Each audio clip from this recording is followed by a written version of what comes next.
Hour 2 of OverDrive underway. Mike DiStefano filling in for Brian Hayes. Got Jamie Noodles McLennan with me and the O-Dog, Jeff O'Neill. We'll have Johnny join us in about 5 minutes or so. We'll get back into the Canada-U.S. Bowl, the rematch. It's going to be happening in just a couple of days. And Something to Chew On is brought to you by Boston Pizza, Canada's favorite sports bar. Enjoy $15 lunch at BP when you get an entree, a side, and a drink, and you'll get it all in 20 minutes or less. A fast lunch doesn't have to be fast food. See you for a $15 fast lunch at your local Boston Pizza. Our poll question today is, do you think the Four Nations final will be as compelling as it was on Saturday? So far, 70% say yes. I don't know, man. It's just what if it's like what if it's like a bogged down 2-1 game? Not that won't be entertaining. You just can't.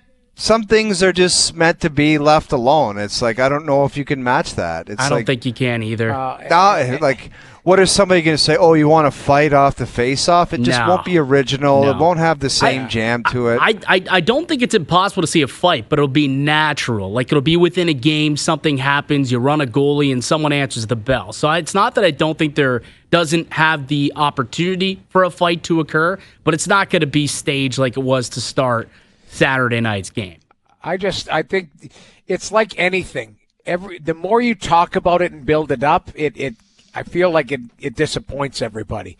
Because if it's just, like you say, if it's a 2-1 and a 3-1 with an empty netter and it's just a hard-fought game. Yeah, but that's what Saturday was. I mean, take out the first 10 seconds, but that's what Saturday was. It was a tight, close, checking game, but it was phenomenal. I just don't think there's going to be the fights, and I think the intensity will be high. Yeah. You might see more goals on both sides, too. I mean, it could be a 4-3 or a 5-3 with an empty netter.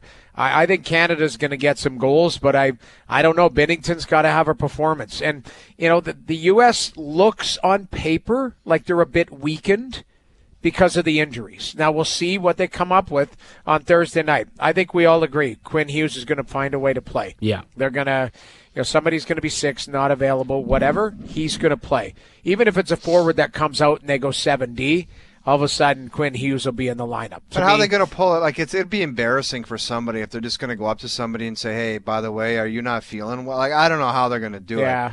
Like, somebody's dying to play in there, get in there. If it's Jake Sanderson or whoever the hell it is. Got to do it for the flag, though. Got to do it for your country.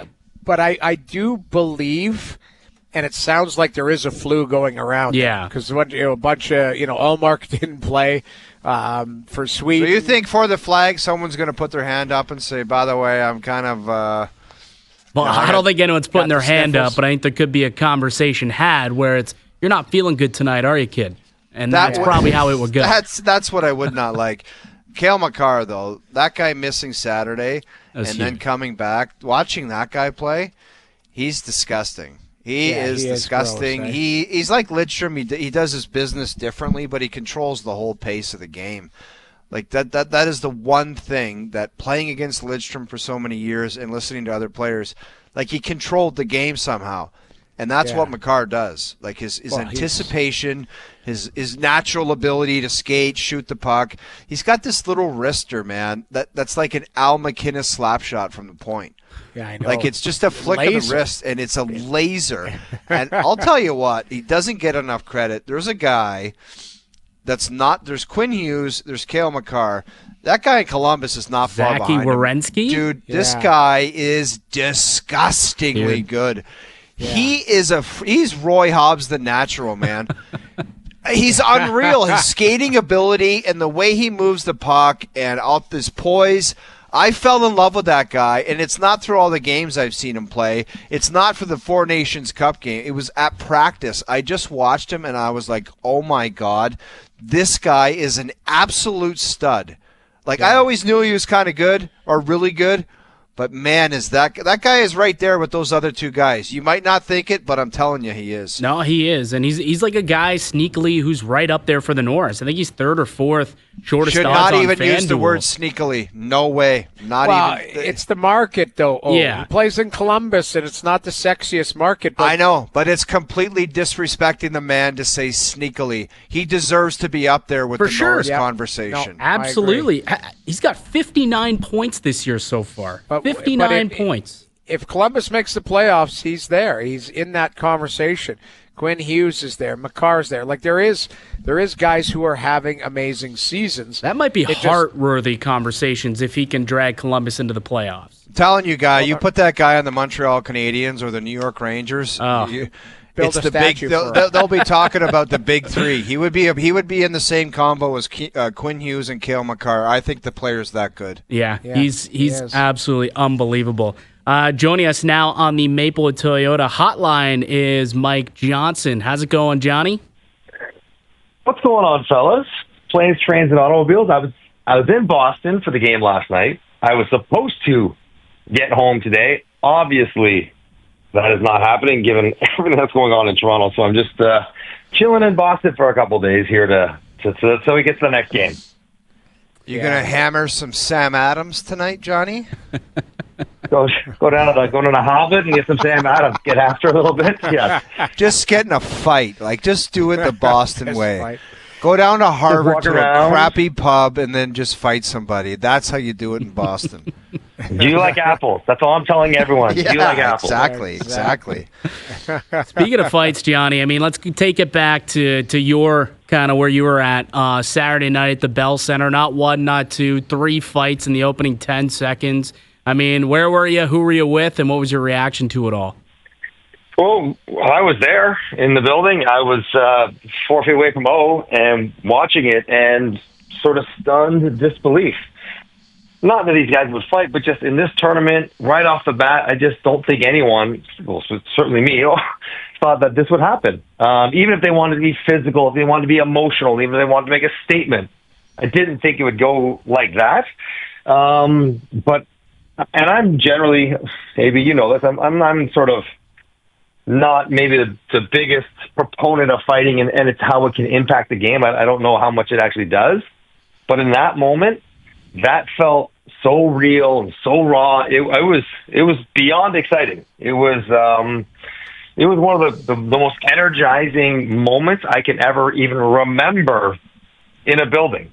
It was that electric when it went down that way. And, I think that was sort of the seminal moment of this tournament, which is, it's been a resounding success.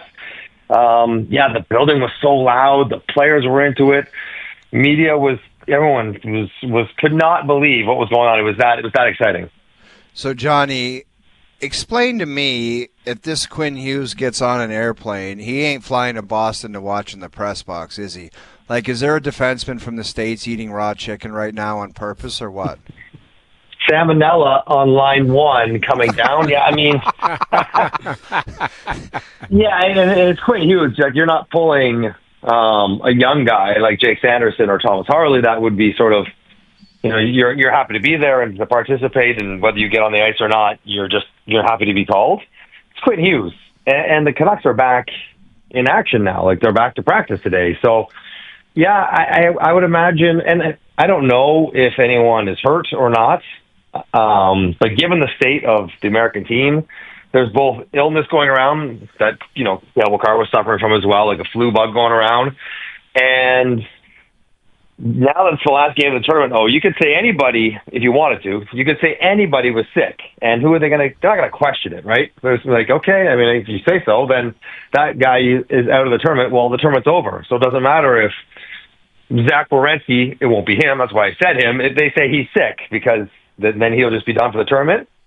So I don't know how it's going to go. It seems unlikely that he comes all the way here and does not play. But, we're sort of there watching this. And the tournament, the rules for this tournament are vague and not really that well understood and kind of being made up as they go because it's the first time through it. So different situations crop up they have to address, like the Makar being sick in the middle of the tournament.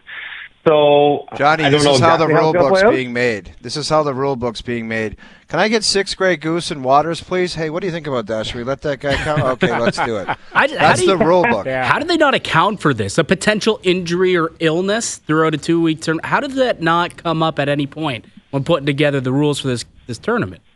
Well, it did, but I think it was about injury. If a guy got hurt and was out of the tournament, then you'd be allowed to call somebody else up. But, then the PA is part of this as well, because they didn't want guys getting shuffled in and out. They didn't want guys getting called when they weren't going to play. So trying to sort of protect the players, maybe they did too good of a job. And it's not like the other language was, I don't know if they ever distinguished, like, if a defenseman gets hurt, then a defenseman gets to come. Because America presumably will have 18 skaters for Thursday's game. They just might not have 6 defensemen if that's the way it went down. So, I think it's just sort of on the fly, figure it out as they go, trying to do what makes the most sense. Johnny, what do you think, the takeaways for both teams, but more for Canada, losing that game on Saturday, maybe some adjustments that they would look at to try and be able to beat Team USA on Thursday?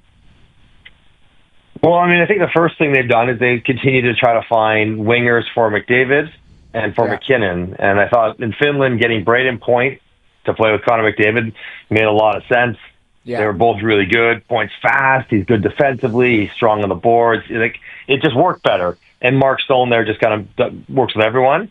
And then getting Reinhart with Crosby and McKinnon, it was Reinhart's best game by a mile against Finland. So, they've made some lineup adjustments, which seem to make sense. And the other part about it, when they go against U.S., is they got suffocated with lots of plays trying to go east-west, trying to go through the box, across the ice, through the seams. And the Americans just collapsed, knocked down pucks, and just didn't give Canada those kind of looks. And I think they will make a concerted effort to be more direct, more straight line, get pucks to the net a little simpler, because the way the Americans were playing, just those options weren't available. So those are probably the adjustments they make. And while Quinn Hughes may be playing, Cale Makar will be playing, and hopefully continue to getting better than he is feeling the last few days. And he is great enough that he alone would sort of be a difference maker if he's able to play for Canada well. Just a quick follow-up on that. Did that Team USA not look like a little bit of a... I know when you look at it, Sullivan's the coach, but it felt like it had Torts' fingerprints all over it. You had some fights, you had blocking shots, you had collapsing to the middle of the ice. That's how Torts coaches. I know Sullivan might have a lot of that and drives the bus there, but I just felt like maybe Tortorella's fingerprints were all over that game plan for the U.S. side. Yeah, you're probably right. And Torts and Sully have gone back for ages. Rangers, Canucks, they've been together forever, so they are sort of one and the same. But also remember, Noodles, like 2014 Olympics, was that Sochi, when Canada won gold? That's how they played. Like, they gave up nothing, like 12, 14 shots a game, no chances whatsoever. Like, when top players are invested and decide to apply themselves and all their greatness to defense, it can become really hard to make plays, because they're good enough and smart enough to make it hard for you. So whether it's Torts or Sully or just the excellence of top players, they were really, really good in understanding what they're being asked to do and then being able to execute it. Johnny, the 3 Maple Leaf players that were there, or that are there, Matthews, Marner, Nylander, could you give a quick grade on each of their performances in this tournament? Auston Matthews, I think, well, first off, is there any alarm bells that he missed the game yesterday? Kind of a weird one. It is for me. I'm sorry. Nobody's talking about it. Like Sullivan said, we got some upper body injuries, and then everyone scrambled to go, we're just relaxing them. Like, to me, I don't know. Maybe I was wrong on that. Given his history, Noodles, how can you not be? Like, he's been dealing with something all year. But we don't know if that was, this game doesn't matter, so take the night off. I don't know. They played a player short, though. Like, they played a forward short. Like, even if he was, like, he's the captain. And you have Kachuk, who was obviously hurt, and McAvoy, who's in the hospital being hurt. Like, you would have dressed the guy. Even if he wasn't going to play a lot, you play him 8 minutes, you dress him. So for Auston, I guess that's my thing. It's like, I'm a little worried if I'm a Leaf fan. Okay, did he re-aggravate? Was he never entirely healthy? Well, what's going on here? Or is this something different? All of which are concerning. All of which don't bode well for him down the stretch. I'm going to give him a B-. He's the captain. He's done a good job leading. He's played hard. He's rung a couple posts. First game against Finland, pretty good. Second game against Canada, not so much. Third game, he didn't play. So I don't know, B-, C+. He hasn't been a difference-making player for them just yet. Maybe he will on Thursday, and that'll salvage the whole tournament. Willie will probably get, based on his expectations for how important he was going to have to be for Sweden, and he was good. He had 2 or 3 points in the tournament. He gets a, B- as well, because he was okay, but he wasn't as dynamic with the puck and a difference maker every single night. Couldn't find the big moment when Sweden was those close games.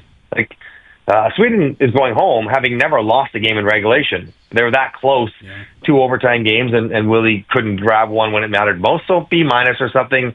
And Mitch, probably a C, because he started on McDavid's wing. I had him there on my team, so it's not like I think he was put out of position. I thought that's where he belongs as well. It didn't work. They didn't generate a lot. He had the one great, maybe a B-.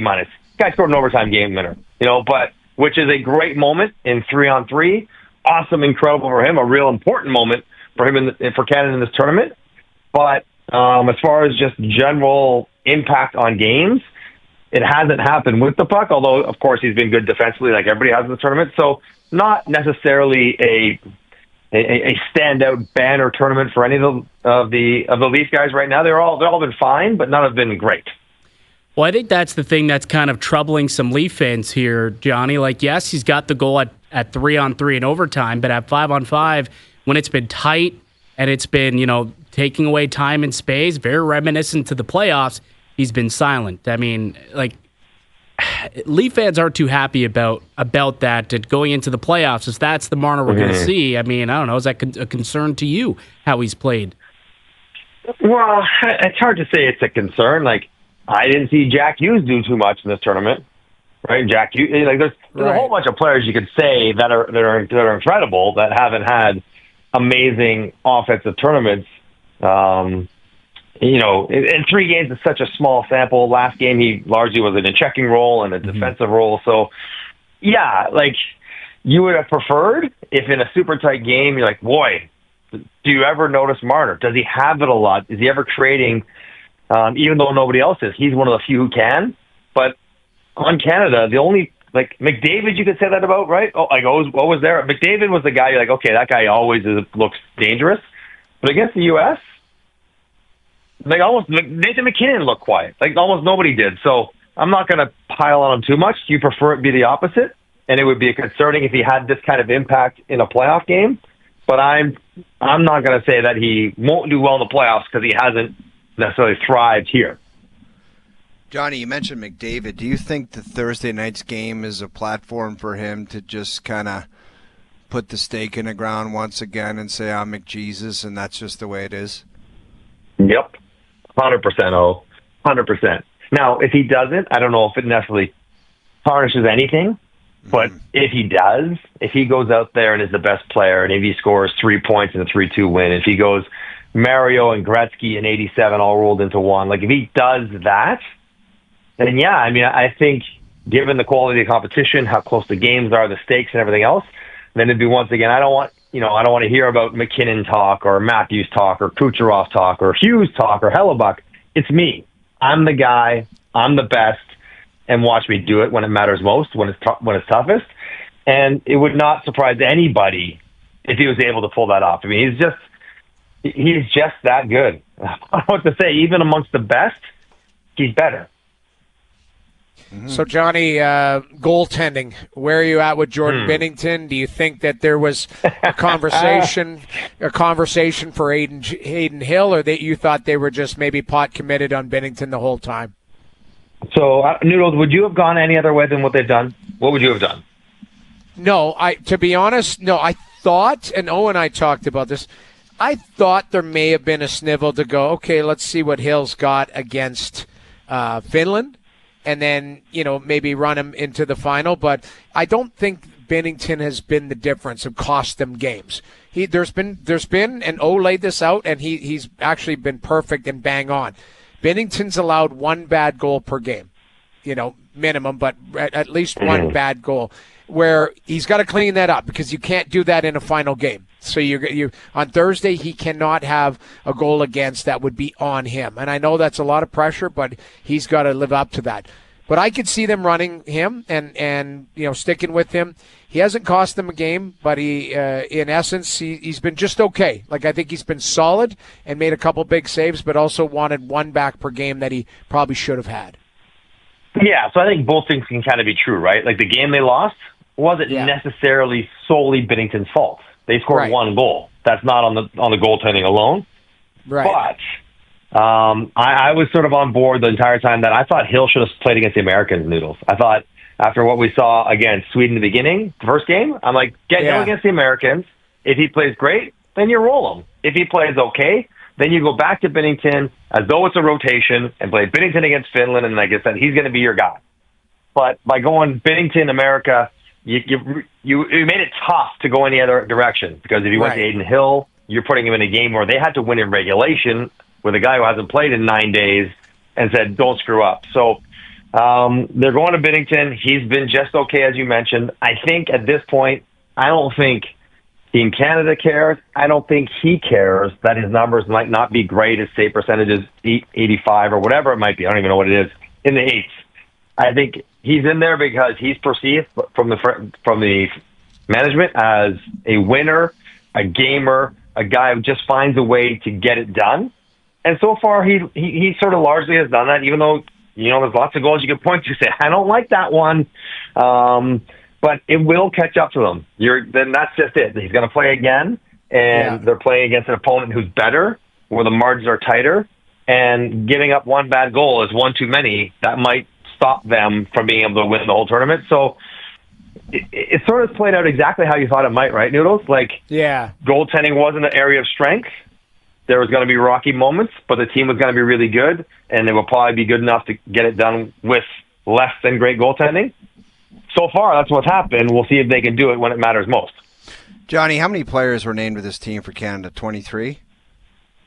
Yes. Well, 24 now with Harley, I guess, or whatever. Okay, let's call it 25. Out of the 25 guys, how many will stay on the team for the Olympics next year? I mean, without counting them out, the goaltenders, I don't know if I can say any of them, so who knows there. The 8 defensemen they've come back with, obviously Makar will be there. I think Morrissey will be there. And that's maybe it. That I can guarantee. So that's 2 I will guarantee. Up front, Sid will be there if he can. McKinnon will be there. McDavid will be there. Marner will be there. Say what you want. Point will be there. So that's 5. Stone, 6. Reinhart, 7. Like that. Those are the guys I would say, no matter, kind of guaranteed, though, that I would say there's no doubt it's very, very likely that they'll get there. The rest will sort of have to earn their spots back on depending how the next year goes. So, not the majority. Whereas I think if you look at the American team, you might say 15 of those guys, 18 of those guys will likely be there next time because, they're definitely the best that they have to offer. In Canada, there's still sort of conversations for those players. Well, Johnny, if you look at the guys who I guess still have to prove their worth going into next year, maybe some of the more, underwhelming players, shouldn't say underwhelming, but the guys who you're pleasantly surprised that were named to the roster, have any of those guys really impressed you and made a bid for next year at the Olympics? Brandon Hagel's a guy for me. I've liked the way he's looked, and also I like Colton Parayko too. I've liked his game too as well. Yeah, Hagel probably would be one because he would have been one of those bubble guys, and beyond the fight, he's been energetic. He's been good defensively. He really has. He goes out there to kill penalties. He's been reliable. Doesn't need to play a lot. He's sort of one of those players that can play a smaller role and still be impactful. So I think he would be an obvious candidate for it. Parayko.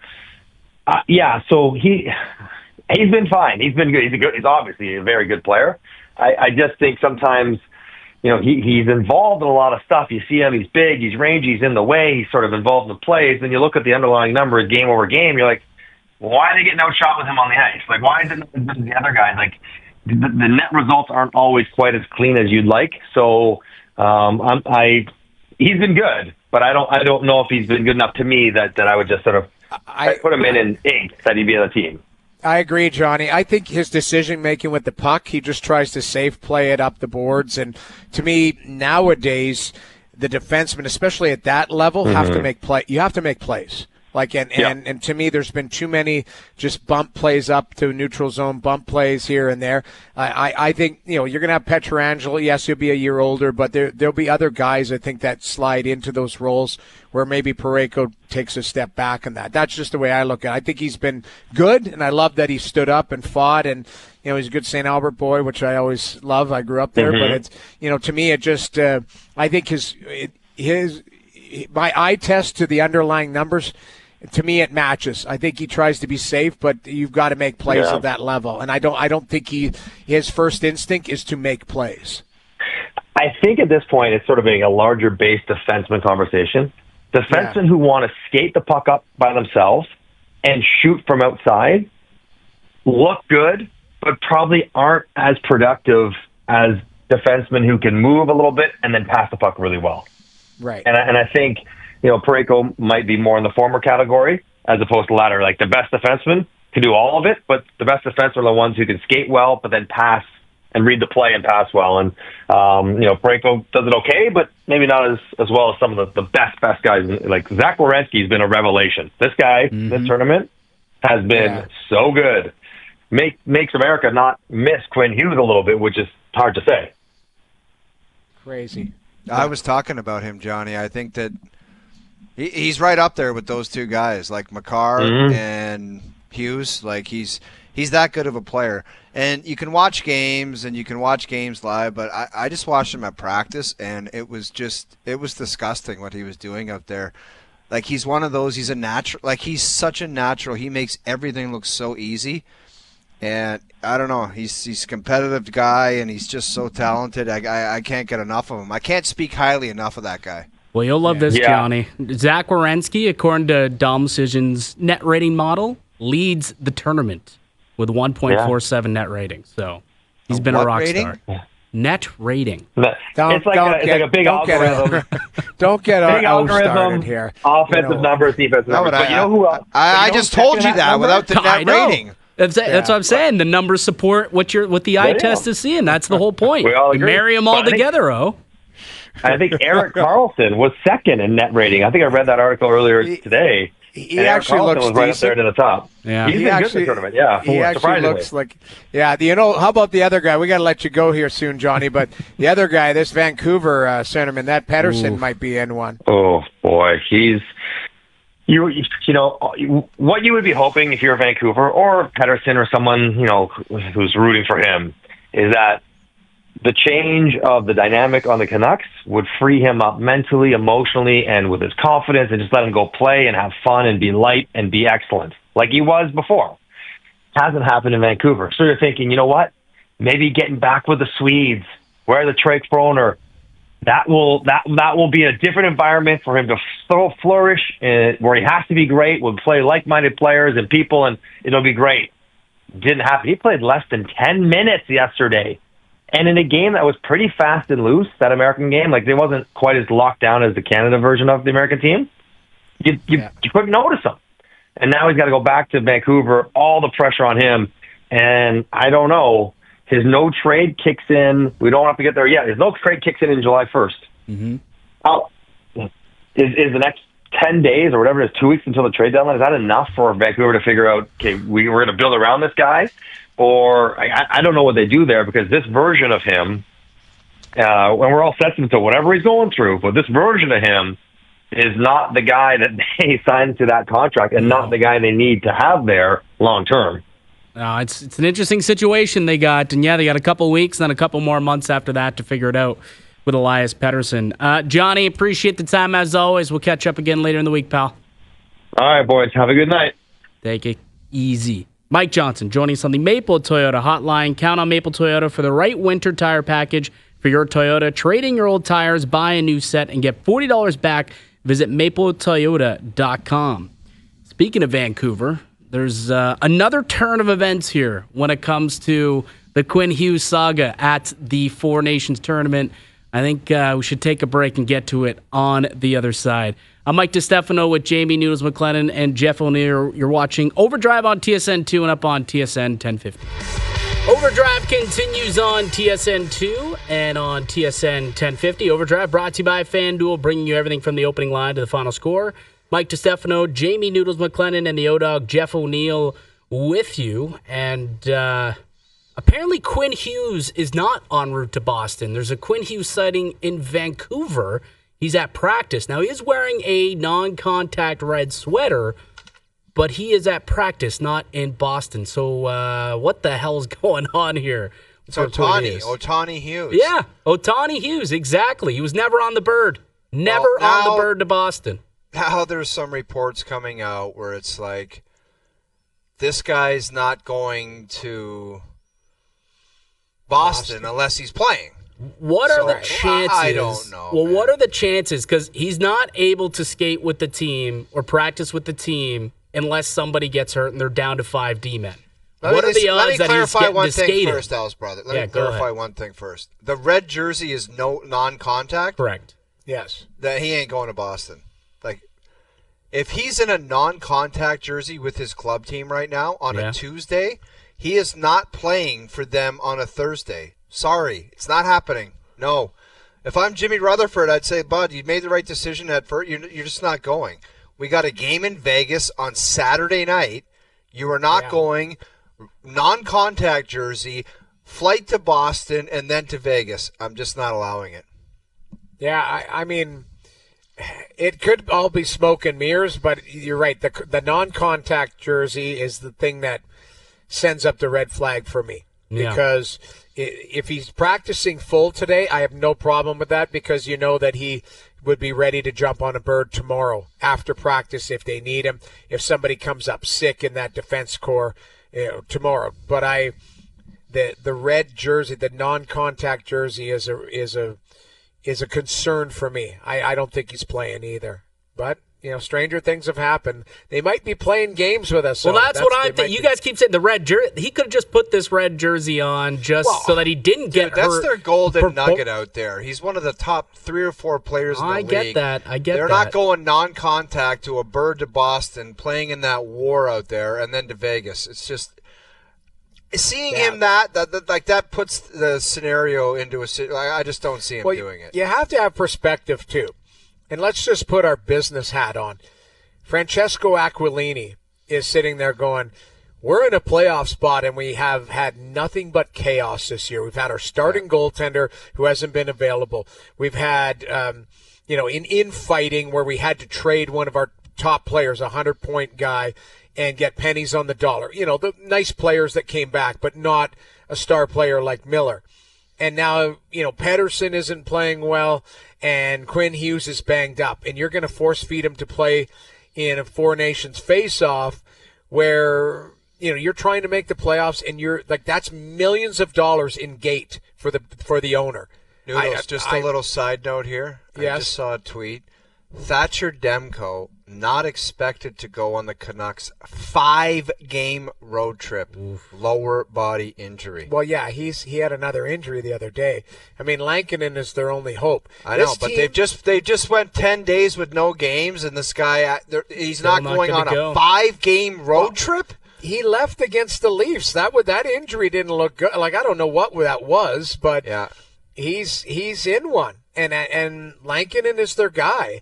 I think they have to say, if he comes back, it's a bonus. You have to look and build your team that Lankinen is going to be your guy, because Demko's had, we'll call it 3 separate injuries now this year. I don't know if they're all linked the same. The one where he fell on his tailbone or whatever, that one was different than the lower body, whatever the back of the knee was, which was last year and the start of this season. And hopefully that Ullmark, hopefully he can feel better for the Sens on Saturday, because I know he was really sick yesterday. Thoughts and prayers. I hope you get better.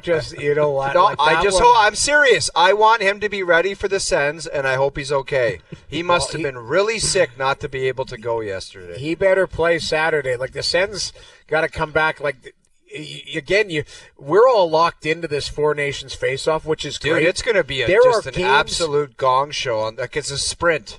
There are games at 1 o'clock on Saturday. The Edmonton Oilers play in Philadelphia.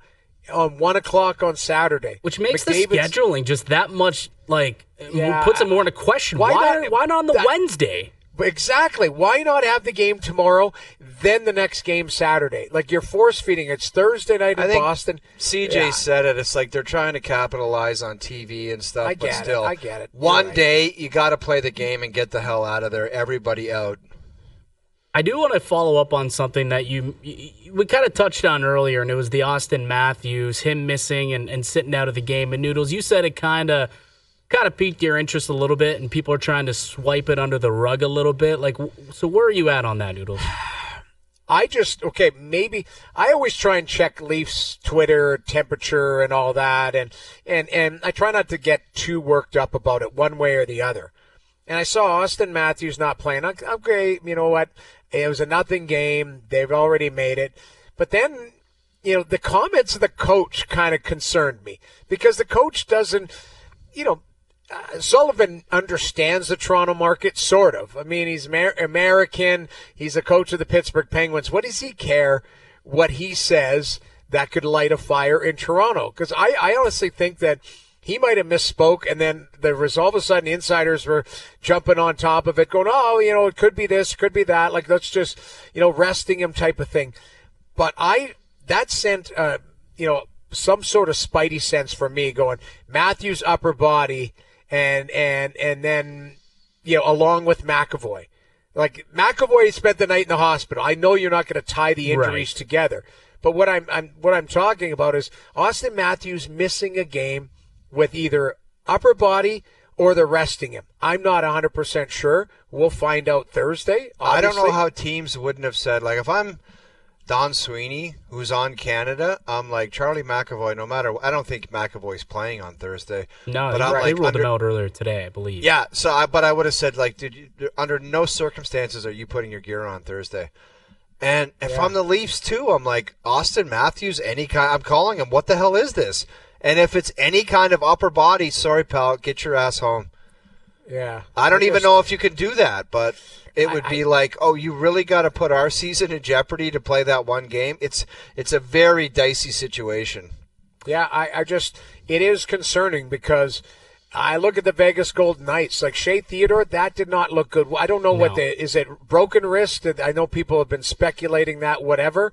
Week to week, that's a massive injury. Yeah. Matthew Tkachuk, Brady said on an interview, I'd be surprised if he doesn't play. But he's not 100%. Like, the guys are getting banged up in this tournament, and it is going to have a ripple effect down the stretch here on teams that are either bubble or battling for position. So, you got to put your business hat back on, and I know this is a league sanctioned thing, the Four Nations face-off. But if I'm some of these teams, you're just praying that these guys make it through, and then that they're available to you down the stretch when the critical points are necessary.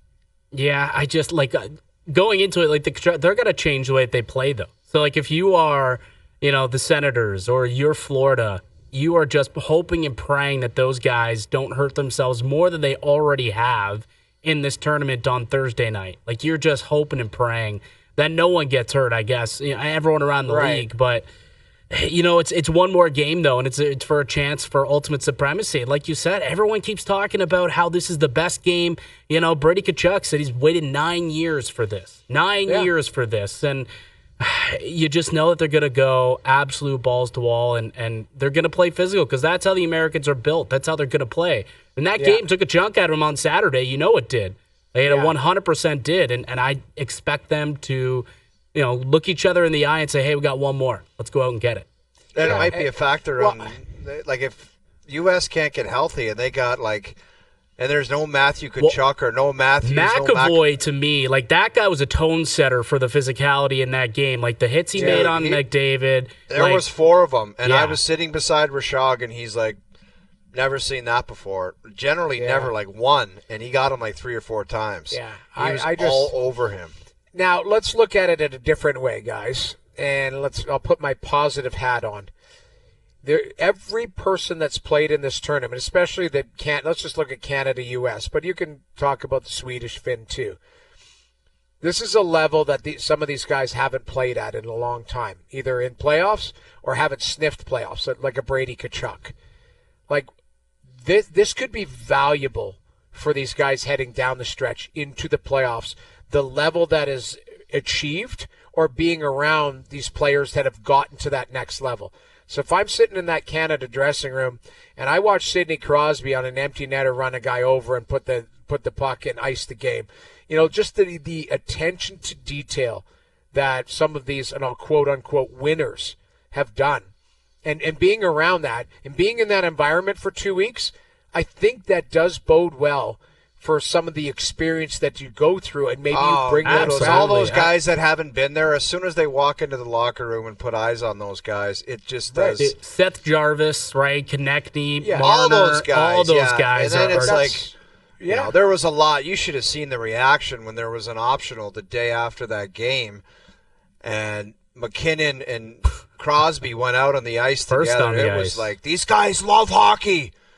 They're just junkies. Like, everybody went crazy. It was like, there's no more commitment in the country than these two guys going on the ice. It was kind of funny to me, but it was still true. It's like, nobody was out there except those two guys. But for anybody to put eyes on that haven't been around it, and Brady Tkachuk, like, trying to get over the hump and do things for the Ottawa Senators, just seeing winning hockey and having that expectation as the captain going back to Ottawa saying, not good enough, not only for his teammates, but for himself.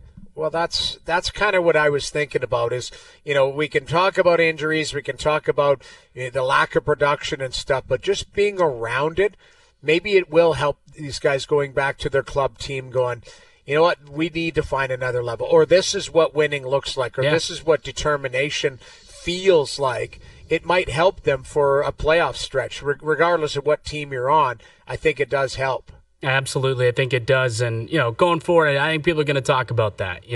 Seeing what – they already have talked about that. Seeing what this Sidney Crosby does, the way he works out, his work ethic, what's he doing on the ice. I mean, it's unparalleled. There's a reason why he is one of the greatest of all time. It's because the work ethic is absolutely off the charts. Keegan Matheson still to join us. We've got some confirm or deny to get to also in the 6 o'clock hour. So that's all coming up next here on OverDrive on TSN 2 and on TSN 1050. OverDrive continues on TSN 2 and on the TSN radio network. It's Mike DiStefano with Noodles and the O-Dog. Noodles, I know you obviously cross over the border quite often. I'm sure you've done your fair share of travel these days, but I had an incident this weekend crossing over the border. I just went over, had some dinner, and came back, and I had the security guard who's kind of giving me the business, asking me, a series of questions. Where were you? You got anything coming back to me? Last question, is Hayes really a fraud? I kid you not. I kid you not. That was a question posed to me by a border security officer. So this is after grilling you? Because I have no time for the guy that's grilling and then all of a sudden wants to be buddy-buddy. Oh, at least 6 or 7 questions I was asked, put your window down in the back, who's this next to you? And then all of a sudden is Hayes really a fraud? I'm like, that's my partsy. Come on now. Listen, you always have to kill them with kindness at the border because they can mess with you. So just comply. I answer the questions. I roll up with my Nexus. I always roll every window down so they can see what's going on. You just got to give them the love because they do have the power there. You got to make sure. You're right. When they do get personal, I love that where it's.